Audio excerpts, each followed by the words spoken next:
Eklavya YouTube channel में आप सभी का स्वागत है।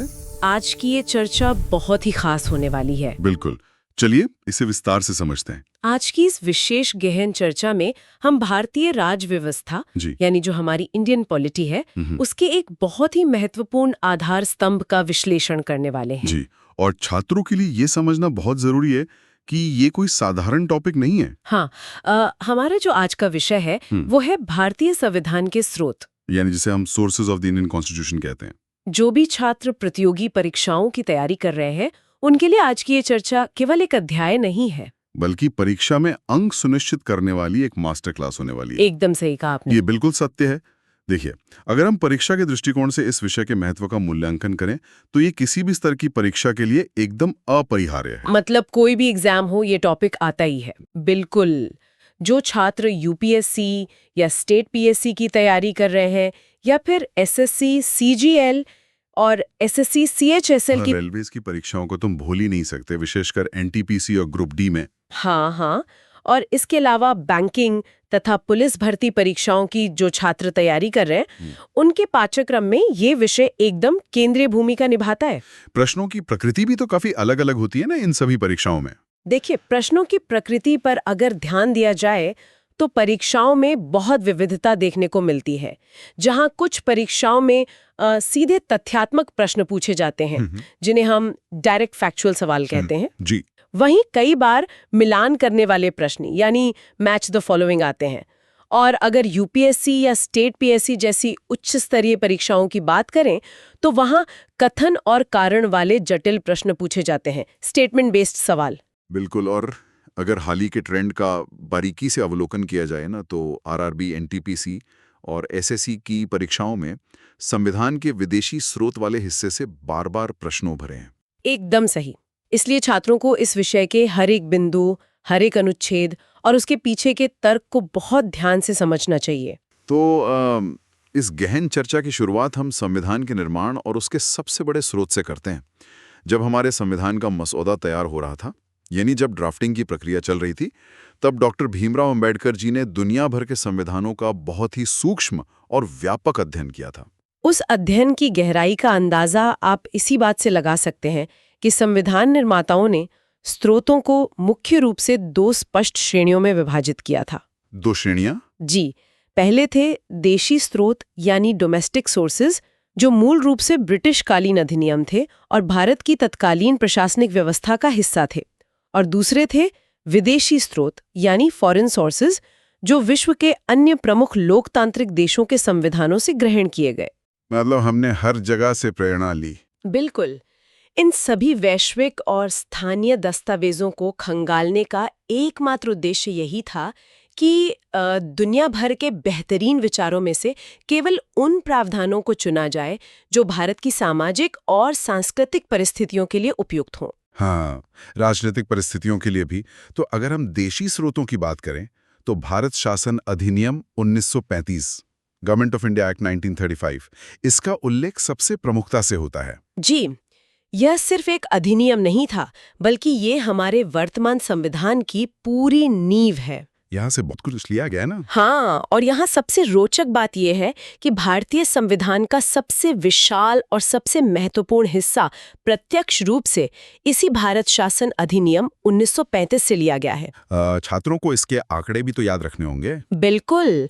अगर हम सटीक आंकड़ों पर गौर करें तो छात्रों को ये तथ्य एकदम कंठस्थ होना चाहिए कि हमारे मूल संविधान में कुल 395 अनुच्छेद थे। जी, 395 आर्टिकल्स। और इन 395 अनुच्छेदों में से लगभग 250 अनुच्छेद ऐसे हैं जो या तो सीधे तौर पर या फिर बहुत ही मामूली बदलावों के साथ 1935 के इस अधिनियम से लिए गए हैं। ये तो बहुत बड़ा हिस्सा है। हाँ, आज भारत की जो पूरी प्रशासनिक ढांचागत व्यवस्था है, एडमिनिस्ट्रेटिव स्ट्रक्चर, वो काफी हद तक इसी अधिनियम की देन है। लेकिन इतिहास के पन्नों को पलटे तो पता चलता है कि जब इतनी बड़े पैमाने पर बाहरी और विशेषकर एक ब्रिटिश कालीन स्रोत का इस्तेमाल हुआ तो संविधान सभा के भीतर और बाहर कुछ आलोचनाएं भी उठी थीं। आलोचनाएं तो स्वाभाविक थी उस समय। हाँ, कुछ आलोचकों ने हमारे संविधान को उधारी का थैला कहकर संबोधित किया था, बैग ऑफ बोरोइंग्स। जी। तो कुछ ने इसे विदेशी फलों की टोकरी तक की संज्ञा दे दी। उनका तर्क था कि इसमें भारत का अपना कुछ मौलिक नहीं है। देखिए, ये आलोचना ऐतिहासिक परिप्रेक्ष्य में समझना बहुत जरूरी है। एक नव स्वतंत्र राष्ट्र में मौलिकता की अपेक्षा तो थी ही, लेकिन इसके उत्तर में डॉक्टर अंबेडकर का जो तीक्ष्ण और स्पष्ट कथन था, वो हर परीक्षार्थी के लिए एक महत्वपूर्ण तथ्य है। उन्होंने बहुत सटीक जवाब दिया था। बिल्कुल। उन्होंने संविधान सभा में कहा था, संविधान के मूल विचारों पर किसी देश का पेटेंट नहीं है, इसमें से अच्छे विचारों को लिया जा सकता है। क्या बात है, पेटेंट नहीं है? जी, उनका स्पष्ट मानना था कि एक सफल शासन व्यवस्था चलाने के लिए पहिए का दोबारा आविष्कार करने की जरूरत नहीं है, बल्कि जो व्यवस्थाएं दुनिया में सफल सिद्ध हो चुकी हैं, उन्हें अपनाना बुद्धिमानी है। और छात्रों को ये विशेष रूप से ध्यान रखना चाहिए कि डॉक्टर अंबेडकर का ये सटीक उद्धरण आरआरबी, एनटीपीसी जैसी परीक्षाओं में सीधे तौर पर पूछा जा चुका है। हाँ, ये आ चुका है एग्जाम में। वो वास्तव में एक अत्यंत तार्किक और अकाट्य उत्तर था उनका। तो अब हम उन विदेशी स्रोतों की गहराई में चलते हैं जिन्होंने हमारे संविधान को उसके वर्तमान स्वरूप तक पहुंचाया। शुरुआत करते हैं उस देश से जिसका भारत की शासन प्रणाली पर ऐतिहासिक रूप से सबसे गहरा प्रभाव रहा है, ब्रिटेन। ब्रिटेन से हमने कई अत्यंत महत्वपूर्ण प्रावधान लिए हैं, जिनमें सबसे प्रमुख है संसदीय शासन प्रणाली, पार्लियामेंट्री सिस्टम। बिल्कुल। हमने राष्ट्रपति प्रणाली की जगह संसदीय प्रणाली को ही क्यों चुना? इसका एक बहुत व्यावहारिक कारण था। क्योंकि हम उसके अभ्यस्त थे। हाँ, ब्रिटिश शासन के लंबे कालखंड के दौरान भारत के राजनीतिक और प्रशासनिक वर्ग को इस व्यवस्था की कार्यप्रणाली का अच्छा खासा अनुभव हो चुका था। और इसके साथ ही संसद की सर्वोच्चता और कानून बनाने की प्रक्रिया, जिसे लॉ मेकिंग प्रोसीजर कहते हैं, वो भी ब्रिटेन से ही भारतीय संविधान में शामिल की गई। ब्रिटेन से लिए गए प्रावधानों में एक और अत्यंत संवेदनशील और दूरदर्शी प्रावधान है, एकल नागरिकता यानी सिंगल सिटीजनशिप। ये बहुत महत्वपूर्ण है। अगर इस सिद्धांत की तुलना संयुक्त राज्य अमेरिका की व्यवस्था से की जाए तो वहां दोहरी नागरिकता का प्रावधान देखने को मिलता है। जी, अमेरिका में एक व्यक्ति पहले अपने राज्य का नागरिक होता है और उसके बाद देश का नागरिक होता है। लेकिन भारत के संविधान निर्माताओं ने जानबूझकर ऐसा नहीं किया, क्योंकि भारत एक अत्यधिक विविधतापूर्ण देश है, जहां भाषा और धर्म के आधार पर बहुत भिन्नताएं हैं। ऐसे में भारत की एकता और अखंडता को अक्षुण्ण बनाए रखने के लिए ही एकल नागरिकता को अपनाया गया, ताकि हर व्यक्ति केवल और केवल भारतीय हो। बिल्कुल। यहाँ बात बहुत दिलचस्प हो जाती है जब हम संयुक्त राज्य अमेरिका यानी यूएसए के संविधान की ओर रुख करते हैं। अमेरिका से हमने बहुत ही अहम चीजें ली हैं। ब्रिटेन से हमने शासन का ढांचा लिया, लेकिन नागरिक को राज्य के विरुद्ध सुरक्षा देने वाले जो मौलिक अधिकार हैं, फंडामेंटल राइट्स, वो हमने अमेरिका से ग्रहण किए। और इसका कारण ये है कि अमेरिका दुनिया का सबसे पुराना लोकतंत्र है, ओल्डेस्ट डेमोक्रेसी। जी। और वहाँ के नागरिक शुरुआत से ही अपने अधिकारों के प्रति अत्यंत मुखर और जागरूक रहे हैं। इसी ऐतिहासिक चेतना से प्रेरणा लेते हुए भारतीय संविधान के भाग 3 में अनुच्छेद 12 से 35 तक मौलिक अधिकारों को एक विस्तृत जगह दी गई है। मौलिक अधिकारों के अलावा कार्यपालिका की शक्ति, एग्जीक्यूटिव पावर, इसके परिप्रेक्ष्य में भी अमेरिका का गहरा प्रभाव दिखता है। हाँ, निर्वाचित राष्ट्रपति यानी इलेक्टेड प्रेसिडेंट और उपराष्ट्रपति का पद, पोस्ट ऑफ वाइस प्रेसिडेंट, ये दोनों अमेरिकी मॉडल पर ही आधारित हैं और अध्ययन सामग्री में परीक्षार्थियों के लिए इसे याद रखने की एक बहुत ही तार्किक ट्रिक भी दी गई है। हाँ, वो ट्रिक बहुत काम की है। देखिए, अगर वैश्विक पटल पर देखें तो अमेरिका एक अत्यधिक शक्तिशाली देश माना जाता है, पावरफुल देश। इस तथ्य से छात्र यह मनोवैज्ञानिक जुड़ाव बना सकते हैं कि शक्ति से जुड़े जितने भी अधिकार हैं और देश के सर्वोच्च पद हैं, वे इसी शक्तिशाली राष्ट्र यानी अमेरिका से प्रेरित हैं। यह ट्रिक वाकई परीक्षाओं के दबाव में तथ्यों को तुरंत याद करने में बहुत मददगार साबित होगी। शक्तिशाली मतलब अमेरिका, और केवल कार्यपालिका ही नहीं बल्कि हमारी पूरी न्यायिक व्यवस्था, जुडिशियल सिस्टम को स्वतंत्र और निष्पक्ष बनाए रखने के कई प्रावधान भी अमेरिकी संविधान से ही लिए गए हैं। बिल्कुल। भारत की न्यायपालिका की स्वतंत्रता, इंडिपेंडेंस ऑफ जुडिशरी, ये एक बहुत बड़ा स्तंभ है और इसका विचार अमेरिका से ही आया है। इसके साथ ही न्यायिक पुनरावलोकन का सिद्धांत भी तो है। जी, जुडिशियल रिव्यू।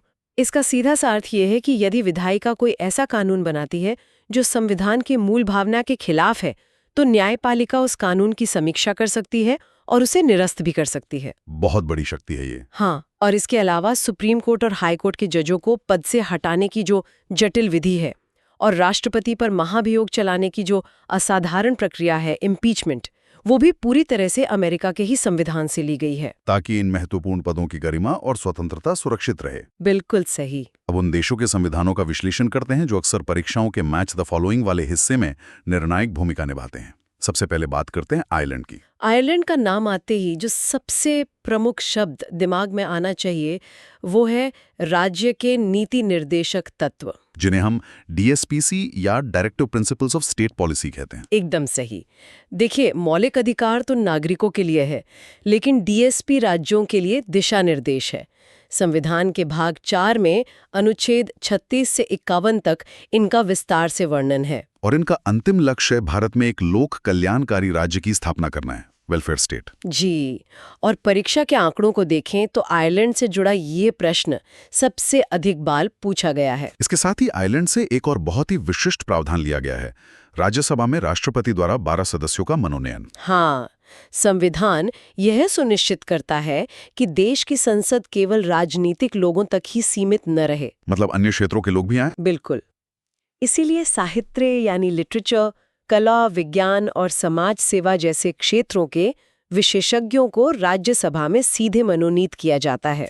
इसका मुख्य उद्देश्य शासन में और कानून बनाने की प्रक्रिया में इन विद्वानों की भागीदारी सुनिश्चित करना है, ताकि देश को उनके व्यापक अनुभव और विशेषज्ञता का सीधा लाभ मिल सके। एकदम सही बात है। तो कल्याणकारी राज्य के इन आदर्शों से आगे बढ़कर अब एक ऐसी परिस्थिति की बात करते हैं जब देश पर कोई बड़ा संकट आ जाए।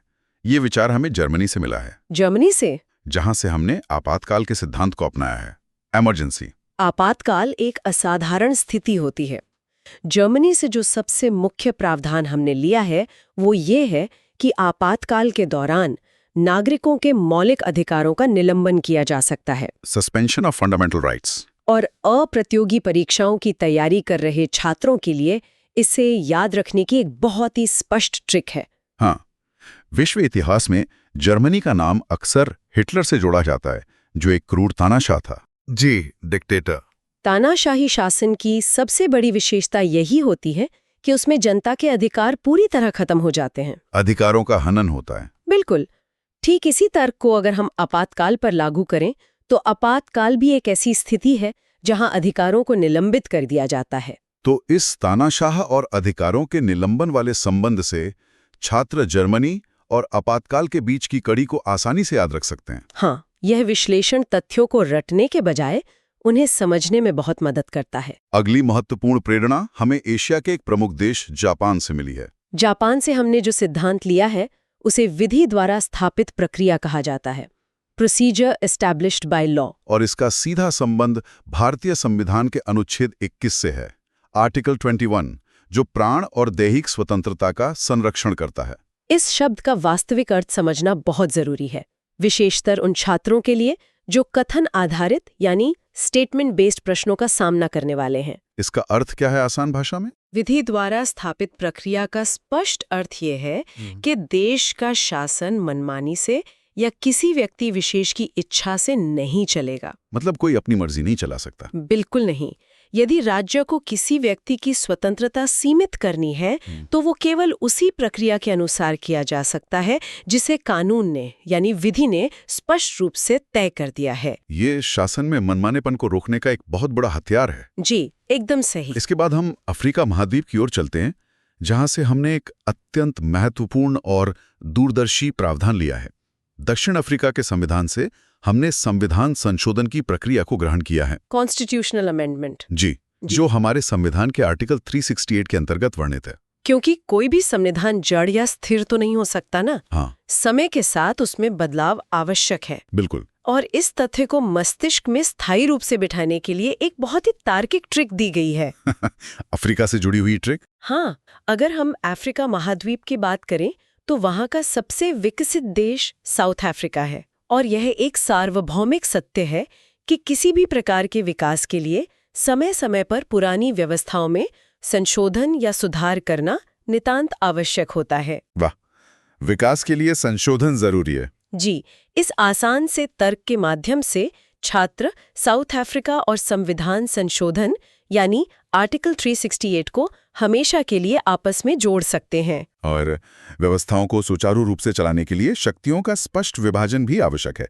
इसी दिशा में हमने ऑस्ट्रेलिया के संविधान से समवर्ती सूची के विचार को अपने संविधान में शामिल किया। Concurrent list. हम जानते हैं कि भारत में संघीय ढांचा है, जहां केंद्र और राज्य दोनों की अपनी अपनी शक्तियां हैं। समवर्ती सूची असल में उन विषयों की एक विशेष सूची है जिन पर केंद्र सरकार और राज्य सरकार दोनों को कानून बनाने का अधिकार प्राप्त है। इसके सबसे ज्वलंत उदाहरण शिक्षा और स्वास्थ्य जैसे विषय हैं। एजुकेशन एंड हेल्थ, जी, जहां राष्ट्रीय स्तर की नीतियों के साथ साथ स्थानीय स्तर के क्रियान्वयन की भी आवश्यकता होती है। ये सूची मूल रूप से केंद्र राज्य संबंधों को और शक्ति के बंटवारे को बहुत ही खूबसूरती से संतुलित करती है। बहुत बढ़िया तरीके से समझाया आप। अगर हम इसे व्यापक नजरिए से देखें तो अधिकार और शक्तियां किसी भी समाज को सशक्त तो बनाती हैं, लेकिन कर्तव्यों के बिना वे एकदम अधूरी हैं। कर्तव्यों के बिना? हाँ, ये एक बहुत ही विचारणीय तथ्य है कि हमारे मूल संविधान में नागरिकों के लिए मौलिक कर्तव्य शामिल नहीं थे। फंडामेंटल ड्यूटीज शुरुआत में नहीं थी। जी। लोकतांत्रिक व्यवस्था में नागरिक केवल राज्य से अधिकार प्राप्त करने की उम्मीद नहीं कर सकते। राष्ट्र के निर्माण में उनके कुछ व्यक्तिगत कर्तव्य भी होते हैं। इसी कमी को पूरा करने के लिए बाद में रूस या तत्कालीन सोवियत संघ, जिसे यूएसएसआर कहते हैं, उसके संविधान से प्रेरित होकर मौलिक कर्तव्यों को भारतीय संविधान का हिस्सा बनाया गया। इन कर्तव्यों को शामिल करने के पीछे की जो ऐतिहासिक प्रक्रिया है वो छात्रों के लिए बेहद महत्वपूर्ण है। इन्हें एक विशेष समिति की सिफारिश पर जोड़ा गया था, सरदार स्वर्ण सिंह समिति। बिल्कुल। परीक्षार्थियों को यह अच्छी तरह याद रखना चाहिए कि सरदार स्वर्ण सिंह समिति की ही सिफारिश के आधार पर 42वां संविधान संशोधन 1976 42nd अमेंडमेंट 1976 संसद में पारित किया गया था। और इसी ऐतिहासिक संशोधन के माध्यम से संविधान में एक बिल्कुल नया भाग जोड़ा गया, यानी भाग 4A। और अनुच्छेद 51A के अंतर्गत इन कर्तव्यों को क्रमबद्ध किया गया। परीक्षा में अक्सर इन कर्तव्यों के विवरण से भी प्रश्न बन जाते हैं। इनमें जो सबसे प्रमुख कर्तव्य शामिल हैं वे हैं संविधान का पूरी निष्ठा से पालन करना, हमारे राष्ट्रध्वज और राष्ट्रगान का सम्मान करना, नेशनल फ्लैग और नेशनल एंथम का सम्मान, जी, और देश की आज़ादी को प्रेरित करने वाले राष्ट्रीय आदर्शों और संस्थाओं का आदर करना। इसके अलावा भारत की संप्रभुता, एकता और अखंडता की रक्षा करना हर नागरिक का सर्वोच्च कर्तव्य है। और एक बहुत ही महत्वपूर्ण बात जो स्पष्ट रूप से लिखी गई है वो है सार्वजनिक संपत्ति को सुरक्षित रखना, पब्लिक प्रॉपर्टी की रक्षा और किसी भी प्रकार की हिंसा से हमेशा दूरी बनाए रखना। छात्रों को ये तथ्य कभी नहीं भूलना चाहिए कि ये सभी कर्तव्य 42nd संशोधन द्वारा रूस के मॉडल से प्रेरित होकर ही जोड़े गए थे। तो इस सब का असल मतलब क्या है? इतने सारे देशों और प्रावधानों की गहन चर्चा के बाद परीक्षा के दृष्टिकोण से छात्रों को किन मुख्य बातों पर अपना अंतिम ध्यान केंद्रित करना चाहिए? अंतिम रिवीजन और परीक्षा में समय बचाने के दृष्टिकोण से छात्रों को कुछ विशिष्ट जोड़े बिल्कुल उंगलियों पर याद होने चाहिए। मैं उन 5 सबसे महत्वपूर्ण मैच द फॉलोइंग बिंदुओं को तेजी से दोहराती हूं, जहां से सर्वाधिक प्रश्न बनते हैं। ध्यान से सुनिएगा छात्रों। नंबर 1, डीपीएसपी यानी राज्य के नीति निर्देशक तत्व। इनका सीधा संबंध आयरलैंड से है। नंबर 2, मौलिक अधिकार या फंडामेंटल राइट्स जो संयुक्त राज्य अमेरिका से लिए गए हैं। नंबर 3, समवर्ती सूची या कंकरेंट लिस्ट, जहां केंद्र और राज्य दोनों कानून बनाते हैं, यह ऑस्ट्रेलिया से प्रेरित है। नंबर 4, आपातकाल यानी इमरजेंसी के दौरान मौलिक अधिकारों का निलंबन। ये जर्मनी के संविधान से लिया गया है। और नंबर 5, संविधान संशोधन की प्रक्रिया जो आर्टिकल 368 में है, ये दक्षिण अफ्रीका से ली गई है। और स्टैटिक जीके का वो सबसे बुनियादी और महत्वपूर्ण तथ्य हमारी सूची में सबसे ऊपर होना चाहिए। बिल्कुल, स्टैटिक जीके का वो सदाबहार प्रश्न कि भारतीय संविधान का सबसे बड़ा स्रोत कौन सा है? इसका उत्तर तो बिना किसी संदेह के भारत शासन अधिनियम 1935 ही है। जी, परीक्षाओं में सफलता सुनिश्चित करने के लिए मेरी तरफ से अंतिम सलाह यही रहेगी कि विभिन्न देशों और वहां से ग्रहण किए गए इन मुख्य विचारों का मिलान बार बार दोहराएं। क्योंकि चाहे वो एसएससी हो या स्टेट पीएससी, इस खंड से अंक प्राप्त करना सबसे आसान और सबसे निश्चित होता है। एकदम सही। ये चर्चा भारतीय संविधान के निर्माण और उसकी वैचारिक नींव को गहराई से समझने के लिए बहुत ही विश्लेषणात्मक रही। ये स्पष्ट है कि हमारा संविधान केवल एक दस्तावेज नहीं है, बल्कि दुनिया भर के बेहतरीन शासन अनुभवों का एक बहुत ही संतुलित और सोच समझकर तैयार किया गया संकलन है। जी। इससे एक महत्वपूर्ण सवाल खड़ा होता है। हमने आज ये विस्तार से देखा कि कैसे डॉक्टर अंबेडकर और संविधान सभा ने उस समय मौजूद दुनिया के सर्वश्रेष्ठ विचारों को चुना और उन्हें भारतीय सांचे में ढाला। हाँ। लेकिन आज हम जिस गति से बदलते डिजिटल और तकनीकी युग में प्रवेश कर चुके हैं, वो उस समय की कल्पना से परे था। हाँ। जरा सोचिए, अगर आज के इस आधुनिक युग में संविधान लिखा जा रहा होता तो डेटा प्राइवेसी, साइबर सुरक्षा या आर्टिफिशियल इंटेलिजेंस के कारण उत्पन्न होने वाले जटिल नैतिक और कानूनी मुद्दों के लिए हम किस देश के संविधान से प्रेरणा ले रहे होते? ये तो बहुत ही गहरा सवाल है। क्या हमारे वर्तमान संविधान के अनुच्छेद 368 के ढांचे में वो आवश्यक लचीलापन मौजूद है जो भविष्य की इन अभूतपूर्व और तकनीकी चुनौतियों को भी सफलतापूर्वक अपने अंदर समाहित कर सके? ये एक ऐसा विचार है जिस पर शासन व्यवस्था का अध्ययन करने वाला हर जागरूक छात्र को स्वयं भी मनन करना चाहिए। बिल्कुल। ऐसे ही क्विक रिवीजन टॉपिक्स के लिए एकलव्य यूट्यूब चैनल को सब्सक्राइब करें।